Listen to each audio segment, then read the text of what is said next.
Всем привет! У меня появилась такая проблема. При разгоне появился какой-то стук. Вот уже недели две, наверное, не могу найти причину. Поменял опорный, ступичный подшипник, болталось немного колесо, но проблема не решилась. Вот сейчас оно у меня начинает стучать при нагрузке, когда трогаешься. И вот я в данный момент поднимаюсь на мост. Вот не знаю, слышно или нет. Скорости не хватает, поток медленно идет. И вот когда поднимаешься, допустим, на мост, создается нагрузка, идет стук. Потом вот выехали на самый верх моста, нагрузки такой нету, стук прекращается. И когда вниз спускаемся, тоже его нету. В общем, этот стук появляется где-то со второй на третью, с третьей на четвертой, когда вот разгоняемся. А потом, когда уже, допустим, набрали 60, все, машина идет идеально, никаких стуков, никакого шума нету. Еду, поменяю, хочу взять внутренние гранаты, так как я их не менял уже, получается, 15 лет я на них катаюсь. Ну, думаю, наверное, пора им уже. Вот. В общем, сейчас как поменяю внутренние гранаты, я, так сказать, отчитаюсь о результатах. В них ли была причина или нет.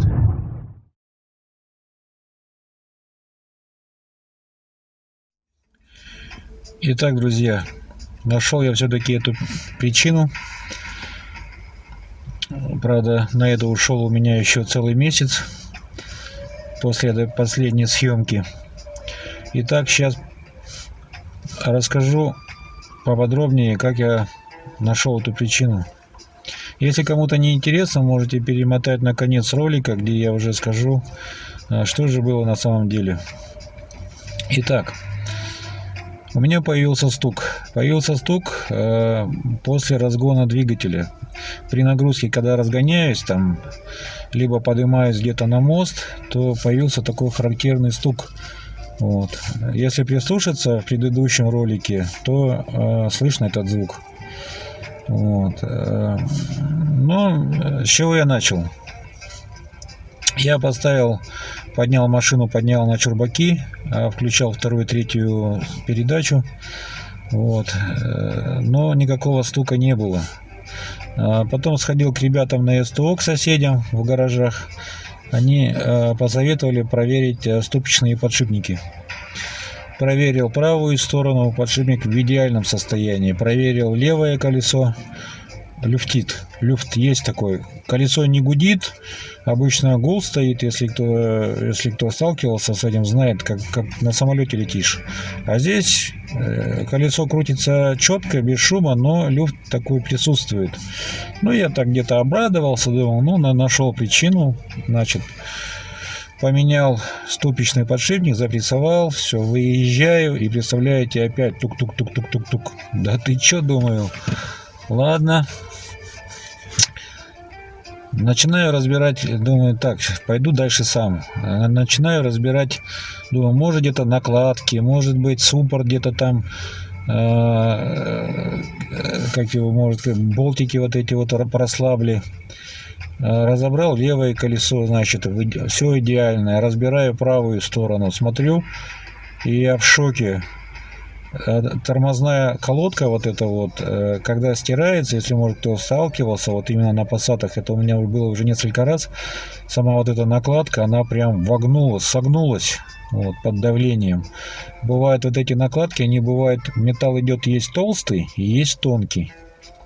Вот, я, видимо, когда покупал, не обратил внимания, взял с тонкой вот этой металлической, где вот сама наклеена, это сам элемент. Вот. Думаю, значит, ну вот она, где окошко зарыто. Меняю накладки, значит, все, колесо закрутил, выезжаю, и опять у меня тук-тук-тук-тук. Я, блин, опять в шоке, думаю, да что за хрень такая? Ладно, поехал уже к своим ребятам СТОшникам, значит, объяснил им ситуацию, они говорят, да это, говорит, внутренние гранаты, к бабке не ходи. Ну, я так подумал, прикинул, думаю, я на этом Пассате уже 15 лет езжу, за 15 лет я ни разу внутренние гранаты не менял, ну, единственное, что постоянно промывал, смазывал, вот. Ну, думаю, ну да, думаю, реально, 15 лет, ну, пора им на покой, наверное, уже. Значит, поехал, купил внутренние гранаты. Ну, вначале я поменял правую сторону. Правую сторону поменял. Выезжаю. Тук-тук-тук-тук-тук-тук-тук. Думаю, блин, не угадал. Ну, там опять день, два, три уходит. Тут опять выбираю день. Меняю левую сторону. Поменял, выезжаю с чистой совестью, с такой. И представляете, я слышу опять тук-тук-тук-тук-тук-тук. Блин, ну думаю, ну неужели это либо распредвал, либо шатун может быть. Опять к ребятам, они говорят, не может быть. Если шатун и распредвал, то он и на холостых будет тарабанить, если обороты ему давать. Ладно, но что я, ребята, заметил, когда я снимал, выбивал левый привод, то наружная граната, она у меня, знаете, как кисель болталась. Вот. Ну, а так как у меня наружной гранаты не было с собой, естественно, я ее не поменял. Но обратил на нее внимание. Но наружные гранаты при повороте ни одна не хрустела, она никаких проблем не создавала, никакого шума. Вот, я, значит, не стал ждать, когда оно вылезет, вот это вот. Поехал, значит, купил новую гранату наружную, приехал в гараж, поменял. Итак, друзья, добрался я до наружной гранаты, вот смотрите. Очень большой люфт.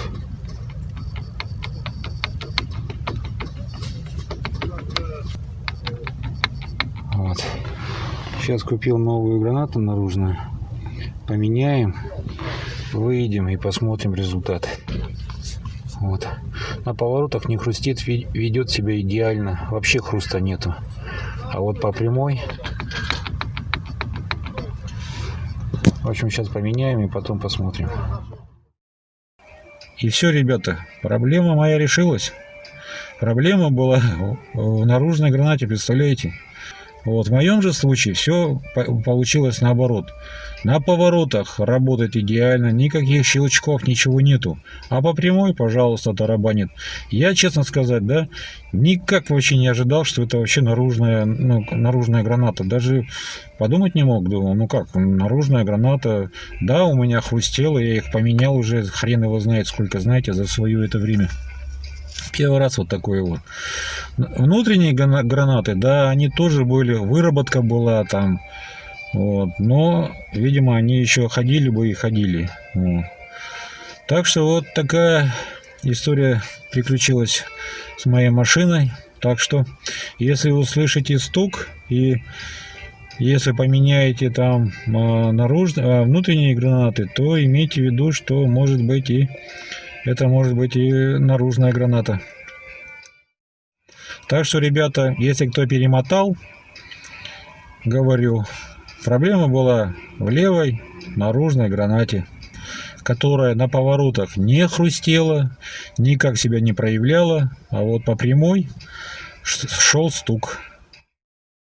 Всем удачи, если может как-то смог чем-то помочь, буду только рад.